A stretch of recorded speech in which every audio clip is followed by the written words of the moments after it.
everyone, I'm Cheryl and welcome to the Sewing Room channel, and this is your tip of the week. In a previous tip of the week, I went over how to use your attachment for doing the buttonhole stitch, and that tip is listed below your YouTube screen in the description section. So it's Sewing Tip of the Week number 251. But in this tip of the week, I'm going to go over how to sew the button onto your fabric. If you're like me, you have hand issues, it's hard to sew on buttons with needle and thread, especially if you have arthritic hands. Use your button attachment. So all it is in here on this particular one, this is my baby lock attachment. Not all attachments are going to be exactly the same. Always refer to your user's manual. So the button is just slipped inside of this foot. All right, let's go to my sewing machine and I'll show you how to do it. After making your buttonholes, here's how you would mark your fabric for the placement of the buttons. So here is the fabric that goes underneath the buttonhole. So overlap it. Now for a horizontal buttonhole, this one here, you would pull the fabric over until the edge of this buttonhole is up against this fabric here. So it would be right up against this.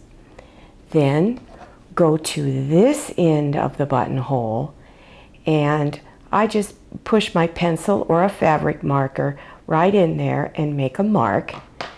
And then for a vertical placing button, or buttonhole I should say, you would place your button in the center like this. And then when the edge of the button over here comes against the edge of the back fabric right here, then you would go to the center of the buttonhole and put a mark. So when I pull these apart, you see that the vertical buttonhole, the button is actually closer to the edge over here, and for the horizontal placing buttonhole, it's actually a little farther in. And the reason why this one needs to be over farther is I'm going to place this back on top so that when the button is coming through here, this is going to be open just slightly. And you don't want to see some other color of fabric other than what's on the outside there. Whereas if it was over here, right up against the edge here, if the buttonhole was just slightly open on that end, you could either see your skin or whatever you're wearing underneath. Now I'm going to show you the stitch that you use to actually sew your button on. So I'm going to go to the next screen, and this symbol with a round circle with a little dash line in it, that's the stitch that I need to use. So it appears right here, and then it also tells me I need to change my presser foot. I have my presser foot on to sew the button on, and I'm slipping it inside like that. Then line up your buttonholes to go exactly where the needle is at, and the needle is going to go side to side. Then once you've got it placed, lower the presser foot down and begin stitching.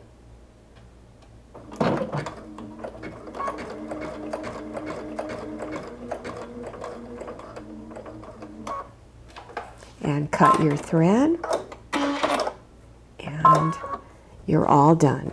Here's a tip for those of you who have squares, strips, rectangles left over from a project. You don't want to just throw them in a general scrap bag and then sort through it later looking for a little square. What I do is I will take whatever squares they are, doesn't matter what fabric they were, what print, and let's say they're 5.5-inch squares. These are squares left over from a variety of projects over the years. I keep them in a bag and I mark on it 5.5-inch square. Here's some 3.5-inch squares. And here's a whole bunch of 2.5-inch squares. You'd be surprised what you can create by just stitching all of these together. For instance, these 2.5-inch squares, here's something you can make really quick, is stitch 4 together, stitching 4 rows. So 4 by 4. So stitch the 4 together in each row, then take those 4 rows, stitch them together, and you have enough to make the front of a pot holder. I have a little tip for you if you would like a solution to your storage problem of your fat quarters and your fat quarter packs. And that is to make these little fabric storage baskets. You can make them any color. If you don't like them this tall, you can shorten the height and make it a lot shorter. And in here, I have fat quarter packs. I like to store my things together where they're kind of similar in color. Let's say I'm looking for a pastel that's like in here. I'll put all the pastels together. And in another one, I may put all Christmas fat quarter packs together, and so forth. A great way to identify what's inside of these, especially if you have it up on a little shelf that's kind of high, you can make the outside fabric in colors that are stored in here. For instance, if it's Christmas fat quarters, make your cube out of Christmas fabric. Another way is if you have these individually wrapped fat quarters, you can store these inside also.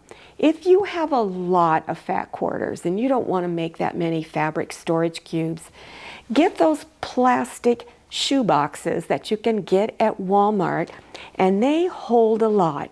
And you stand them upright and you can just thumb through looking for the ones that you want to use.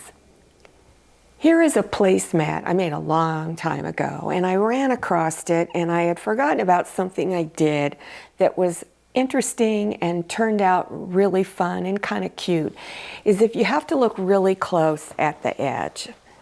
So up here at the top, I used rickrack in the seam, and I've showed you how to put rickrack in a seam. But what I did here was I had all these scraps of rickrack, different colors, and I pulled out the colors that were in this fabric, and I actually stitched them into the seam.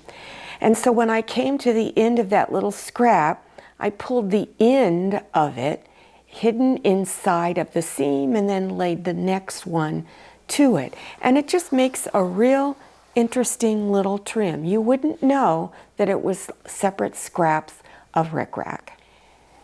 I'm going to show you a couple of Scrapbuster projects that you can do, and I will have links down below your YouTube screen if you're interested in doing these. And how you get down to that section is you scroll down when you see the word more, click on it, and that section will expand open and you will see the links. So this is a tissue holder.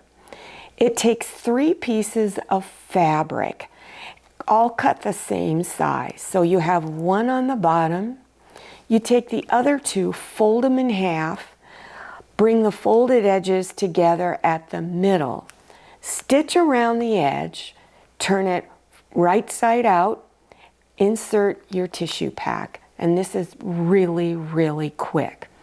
Another one is to take small pieces of fabric. Maybe you've got some little narrow strips that you have.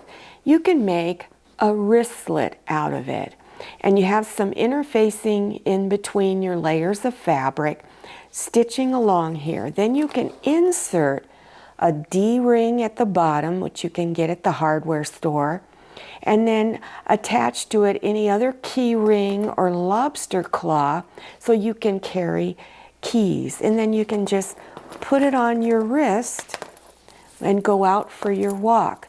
You can also attach it to a purse of any type, maybe on the inside of a bag, putting a little loop in there, and so you can attach it with a lobster claw. Well, I hope this tip of the week was helpful to you and you try doing some of these suggestions. Now, if you're interested in other tutorials, especially that tip of the week number 251, make sure you scroll down and check that one out. All of it is below your YouTube screen in that description section. So as you're scrolling down, and the very first section under your video is the description section, click on the word more and it will expand open and you will see all of the links appearing. Don't forget to follow me on Instagram and make sure you check out my Facebook page. Thank you so much for watching. I'll see you next time and happy sewing. If you like the Sewing Room channel, one of the best ways to show your support is to subscribe by clicking on that red subscribe button and give this video a thumbs up. And don't forget to click on share to share this video with your friends. And make sure you click on the bell so you receive notifications for all my new videos. I'm Cheryl, this is Manny, and this is Scotty. See you next time.